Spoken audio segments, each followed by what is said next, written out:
ఆమేన్. Praise lord. ఈరోజు దేవుని వాక్యము కొరింథీలకు రాసిన మొదటి పత్రిక 3వ అధ్యాయం 20 నుండి 23వ వచనం వరకు చదువుకుందాము. జ్ఞానులు వారి కీర్తిలో ఆయన పట్టుకొనును మరియు జ్ఞానుల యాచనలు వ్యర్థములని ప్రభువునకు తెలియును అని రాయబడి ఉన్నది. కాబట్టి ఎవడును మనుషుల యందు అతిశయింపకూడదు. సమస్తమును మావి.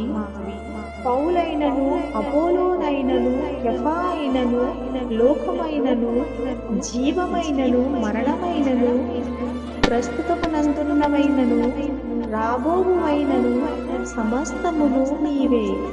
మీరు క్రీస్తు వారు, క్రీస్తు దేవుని వారు. ఆమేన్. ఈ పరిశుద్ధ వాక్యము మనందరి జీవితంలో నెరవేర్చబడును గాక. ఆమేన్. ఆమేన్. ఆమేన్.